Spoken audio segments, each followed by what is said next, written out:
Despite the continued resource challenges for us, your network continues to work to bring together schools, colleges, higher education providers, the industry and skills sectors. And our theme today explores how all of these can work together to ensure that lifelong learning and the routes in and out of training and employment are fluid, robust and, most importantly, understood. And it's more important than ever that we all work together, that we create effective partnerships and that we ensure that Scotland has the means by which it can continue to develop its Indigenous talent, attract new talent and retain and further develop the very best of that talent. We are in a time of global insecurity and uncertainty. Scotland's colleges and higher education institutions face financial cuts, mergers and inevitably change. And set against this background, I believe it's vital that we exploit fully the resources that we already have to ensure that we can continue to offer the higher standard of training. And by trying to make the most of them, we'll surely help to benefit the students whose successful learning and future careers we're all working towards.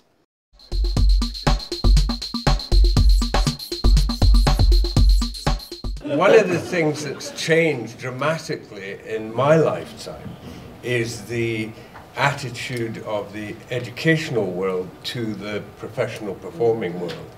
When I was young, RSAMD just simply did not allow students to go out and work outside the college. It was verboten. And most of my professional life has been in touring theatre, where it has been difficult to make educational contacts because we're so peripatetic. But when I started to run Oran Moor, it became clear to me very quickly that there was a tremendous opportunity to make relations with academic institutions. How do you feel about this whole idea of, the educational input into the training, and in the context of how it then ties in with the requirements of the professional industry itself?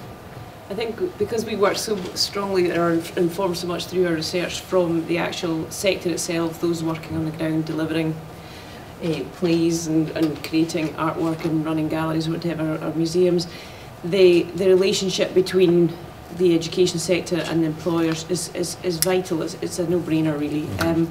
Everything that emerges, just what you've explained about those relationships with our institutions, that just opens up everybody's experience. And life goes through all these interesting things, and if you can instill in those emerging through the education that there's so many paths that you can take, and not to be put off by what you assume you can or can't do, that you can learn new skills throughout your life. So CPD is really important. My experience of being in further education, I guess Scotland's colleges, over the past 3 years is, we do have a lot of students obviously coming in who want to be on X Factor, or they want to be famous, or they want to be. But I think I would say that my colleagues here across the college sector would agree that when they're interviewed, we're very clear to say, look, that's probably not going to happen to you. But actually what you will learn are these skills, and this is where your career path could go, and so on and so forth. So I think we try very hard to disabuse them of this idea that they're going to come out and suddenly become famous. In our profession is very necessary, the balance between optimism and realism. I think it's particularly true when talking to young people coming into the business. You look at this running collage of educational institutes who are putting people out with great hopes of the profession, and I think they need to have a balance in their thinking that it is realistically a very tough profession. In many ways, I think there's perhaps over-provision of people coming into the profession, but they also need a tremendous will and idealism and a feeling that it's the only thing in life that they want to do. And if they have that, then they can cope with the storms and the setbacks that we all have. And we all have them unless we're absolutely stellar.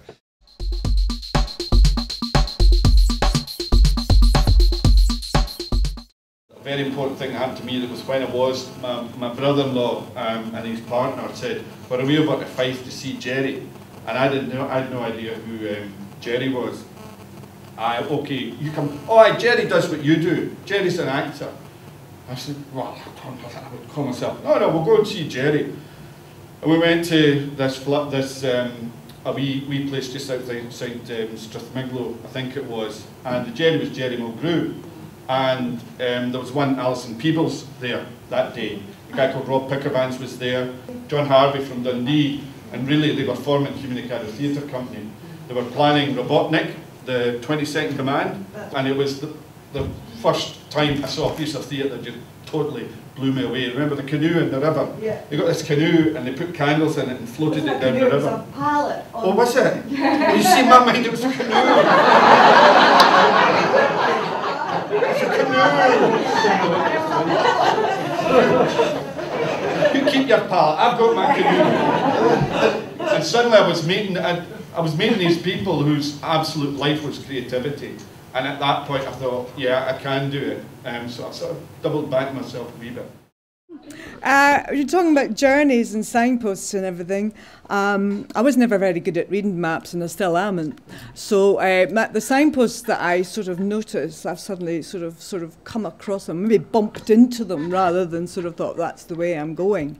And so anyway, I wrote to this drama school, and it was a course called Stage Management and Design. I had no idea what stage management was, and it was a one-year course at that time. And I'd be on stage, and I'd be, sort of, supposed to be building flats or setting, but I had no idea what I was doing. I couldn't compute it in my head at all. I was like, oh, you go up that ladder, all right, okay, And then there was these strange beings that would come on and say, my prop's not here. And then you go, but it's on the table outside where I was told to put it. Otherwise Toby will shout at me. And it's there. And I put a line round it. And they go, but you've got to give it to me. And I was like, oh God, I thought they were nightmares. I thought they were monsters. But there was also something that was just fascinating about it. I just loved it. And I would just sort of watch in adoration. Talking about signposts, moments of decision, for us there was a real key moment when we made our first show. And we decided that we really wanted to experiment with this idea of non-verbal communication. How much of this piece can we make that doesn't use text? And we put our heart and soul into that show, and it felt like the most important, critical moment of our entire lives, And then the reviews came out the next day, and they were one-star reviews. And we were absolutely slammed. I mean, torn to pieces. Mark Brown said that, these guys had just graduated from drama school. I suggest they go back for at least another 10 years. And it pulled us. It literally pulled us to pieces. But the thing that was absolutely brilliant was that this mentoring network that we had both at the time. I remember Hugh's comment afterwards, actually. I walked out and terrified, walked up to Hugh and thought, oh God, what did Hugh Hodgson think? And he actually said, Jamie, I'm not going to lie. It's not the greatest piece of drama I've ever seen, but you've got something interesting here. And actually, it was truthful, but it meant so much at the time. And Stuart Lang and also massively MacLennan took us out for a drink. He was like, guys, this happens, you've been slammed. How much worse can it get? Use this as a grounding point and move forwards. And actually, without that, you don't learn. I think everyone knows this. You don't learn very much from your successes, but you learn everything from your failures. And so we embrace risk and failure, and the risk of failing.